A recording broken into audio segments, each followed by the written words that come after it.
So, I spoke to the dead this season and got some really life-changing perspective, guidance.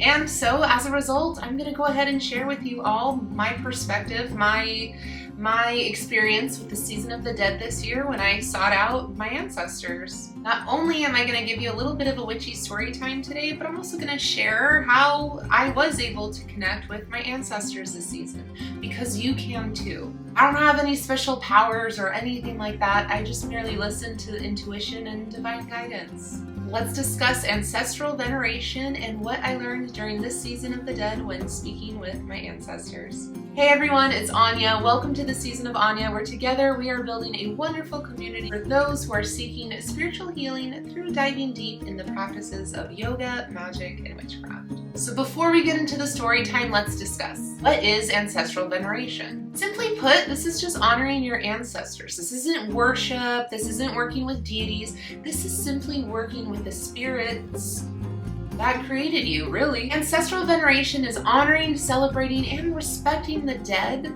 specifically your ancestors. It doesn't matter whether or not you know you're dead or have a personal relationship with your ancestors. All that matters is that you open up your heart and listen to their wisdom. That's what they're there for. Among Celts, witches, and pagans, ancestral veneration is celebrated and known as the season of Samhain. I already made a video about this, but just a quick recap. During the season of Samhain, you can set up an altar or you can have a dumb supper. A dumb supper is basically just having a quiet dinner, whether it's among yourselves or among your covens, in silence in order to listen to the dead.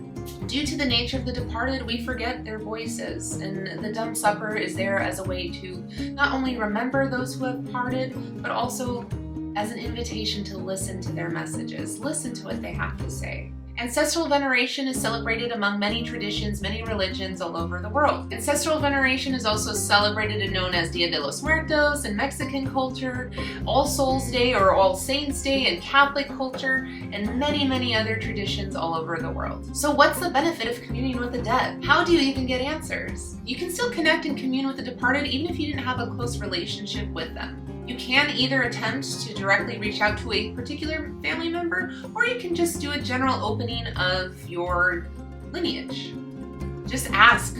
I seek help from my family, from my ancestors. I already did a whole video on how to connect with your ancestral magic, so we're not going to get too deep into the hows and whys, but I just wanted to give you a little rundown before we get started. When I created my videos this season, this was my first time working with my ancestral spirit and my ancestral energy on a very dedicated level as such. So when I recorded those videos, I was kind of embarking on this journey. I had never really communed with my ancestors on such a way, on such an official basis, if you will, on such an ancestral, and honestly, I was just gonna leave it at that and move on. But I wanna give a special shout out to Jilly Faye 4895. Hey!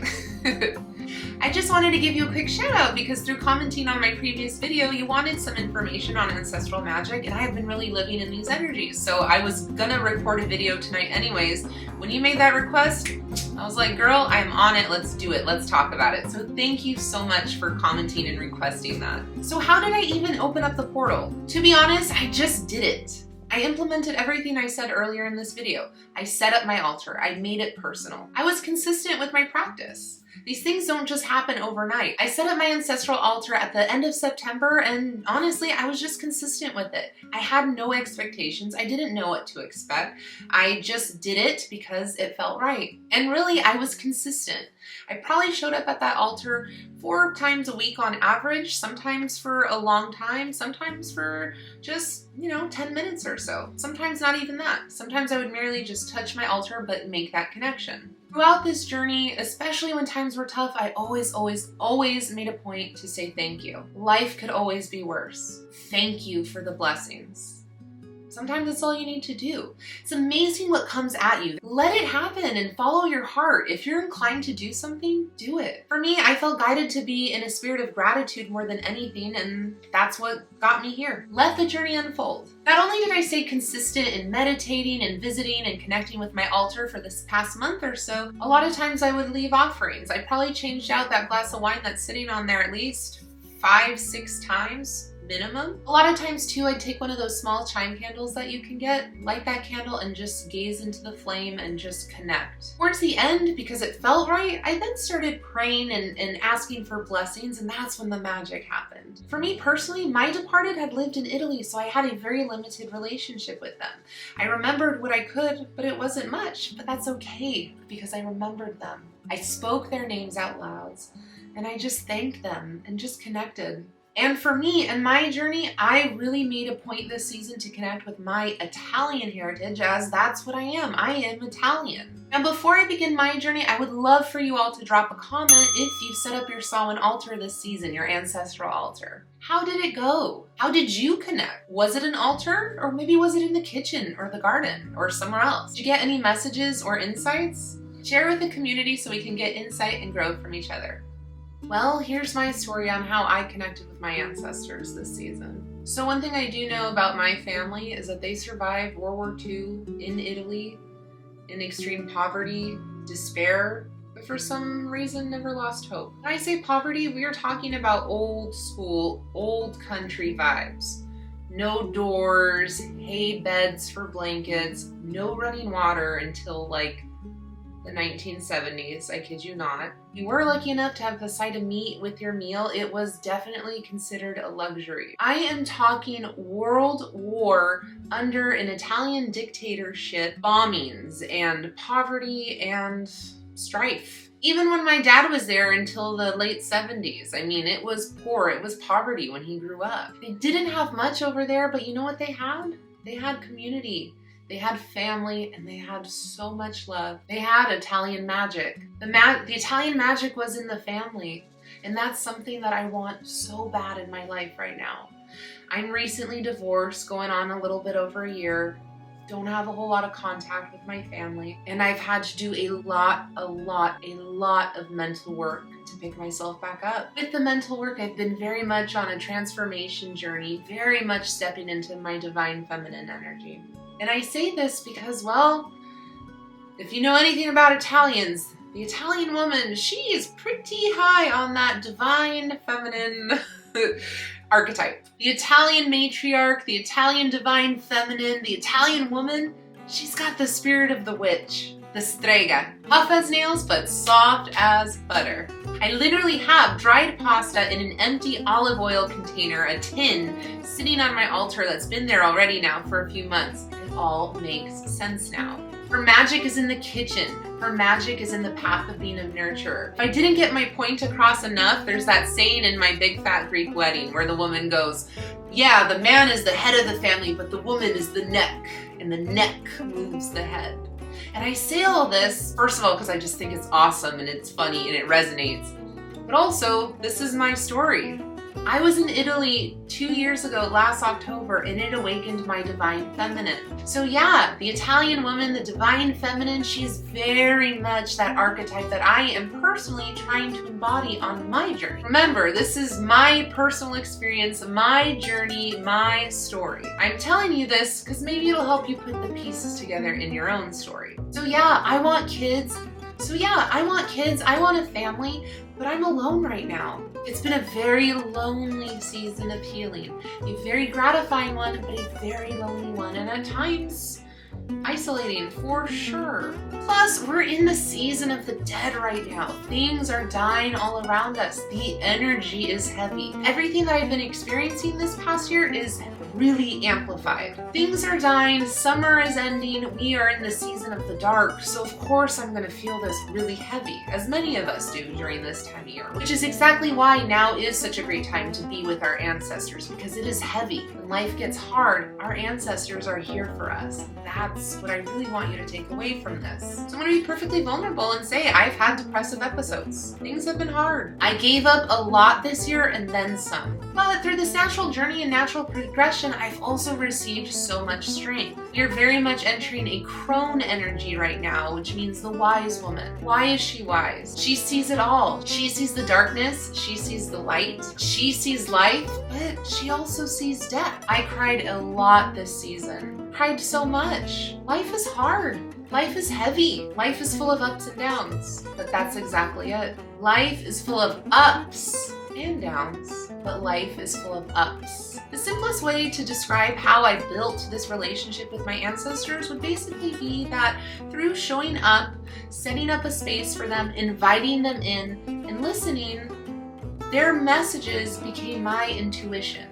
I didn't particularly hear like a specific voice or anything like that, but instead what I heard was guidance.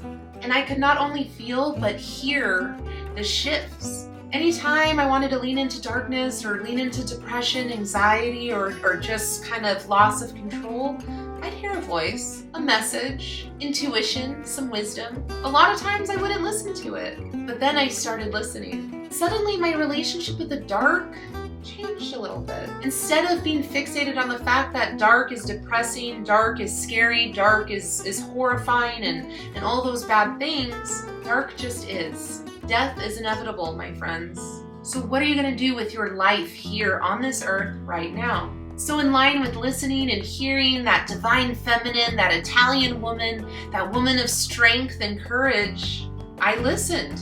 I listened to what she had to say, and I started doing it. If I could sum up my experience with a song for this season, it would be La Llorona. It's a beautiful song, it's a beautiful story, but basically the moral of the story is no matter how hard life gets, don't give up. So when I wanted to crumble, I chose strength instead. I felt my feelings, I listened to wisdom, I opened my heart, and I worked. I flowed.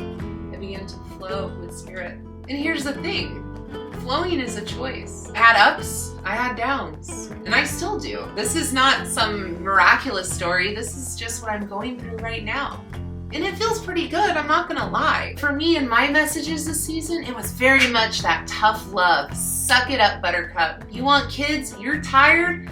Do not tell me you're tired right now. Keep going. You really want to raise a child? You're gonna be so much more tired. Get up. Come on, it's time to hustle. Go to work, put a smile on your face. Do not make it everybody else's problem. You have something to be grateful for. Get those YouTube videos up. I don't care how tired you are, you gotta do something. No more crying. Oh, you're feeling lonely? Well, go outside and do something for yourself, by yourself. Oh, you don't want to? Well, then nothing's gonna change. Those were the kinds of messages I was getting, and those were the messages I was leaning into, and I still am leaning into. One thing too that I wanna share, ancestral trauma lasts 3 generations. So that may resonate and look different for you. Mine, very much a heavy, deep energy because of the war.